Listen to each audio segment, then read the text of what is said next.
সবাইকে নতুন ভিডিওতে স্বাগতম। আরেকটি ছোট্ট ভিডিও নিয়ে চলে আসলাম আপনাদের মাঝে। আশা করছি সবার ভালো লাগবে। আমি ভয়েস দিচ্ছি আর পাশে কিন্তু প্রচুর বৃষ্টি হচ্ছে বাইরে, হয়তো বা ভয়েসের মধ্যে বৃষ্টির শব্দ আসতেও পারে, কিন্তু কিছু করার নেই। আমার কিন্তু ভয়েস দেওয়া ভিডিও রেডি করা নেই, আজকে ভয়েস দিতেই হবে, সেজন্যই দিচ্ছি।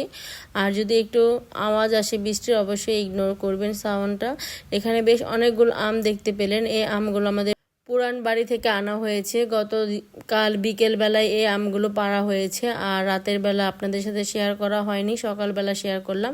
আর এখানে আপনাদের ভাই কিছু টাটকা সবজি আমাদের বাড়ির পাশে জমিতে লাগানো হয়েছে, সেখান থেকে কিনে এনেছে।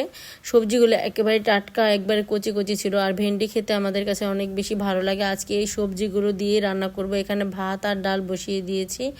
ডাল সাজনা দিয়ে আম দিয়ে রান্না করব, যেহেতু সাজনার সিজন এখন প্রায় শেষের পথে। অল্প কিছু সাজনা আছে আমাদের কাছে, সেগুলো দিয়ে আজকে ডাল রান্না করব। আর এখানে চিচিঙ্গা দিয়ে আর আলু দিয়ে মাছের ঝোল রান্না করব।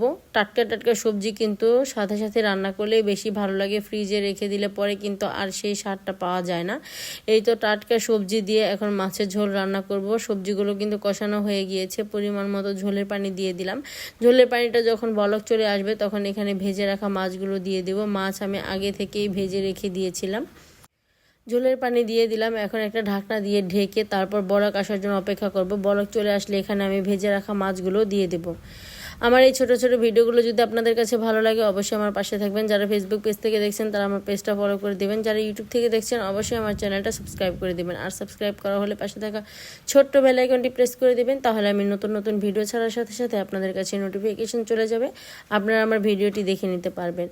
মাছ দিয়ে ঢাকনা দিয়ে ঢেকে রাখলাম, তরকারিটা প্রায় একটু পরেই হয়ে যাবে। আর এখানে ডালে সব ধরনের মশলা দিয়েছি। হলুদের গুঁড়া, মরিচের গুঁড়া দেওয়া হয়নি, মরিচ দিয়েছি, কাঁচা মরিচ, আদা রসুন আর স্বাদ অনুযায়ী লবণ দিয়ে দিয়েছি। ডালটা আস্তে আস্তে হতে থাক। মাছের ঝোলটা হয়ে গিয়েছে, নামিয়ে নিয়েছি। এখন ঢেঁড়স দিয়ে চিংড়ি মাছ দিয়ে রান্না করব, সেজন্য ভালো করে কষিয়ে নিচ্ছি। কষানো হয়ে গেলে এখানে পরিমাণ মতো ঝোলের পানি দিয়ে আস্তে আস্তে ঢেঁড়সটাও রান্না করে নেব। আর ঢেঁড়সটা একটু মাখা মাখা করে আজকে রান্না করব, যাতে খেতে বেশি ভালো লাগে। আজকে ঢেঁড়সটা খেতে অনেক বেশি মজা হয়েছিল, একবার লতির মতো লেগেছিল, কারণ কোনো ঝোল ছিল না, অল্প অল্প ঝোল ছিল, খেতে বেশ ভালো লাগছিল। আর গাছের টাটকা লেবু দিয়েই খেয়েছি, আরও বেশি খেতে বেশি ভালো লেগেছে। এই তো রান্নাবান্না শেষ, সব কিছু ঘরে নিয়ে চলে এসেছি। এখানে গরম গরম ভাত, যেহেতু বাসায় এখন সবাই বাসায় আছে, তাই ভাতটা একটু বেশি পরিমাণ রান্না করেছি। আমরা 2 বেলার ভাত একসাথেই রান্না করার চেষ্টা করি।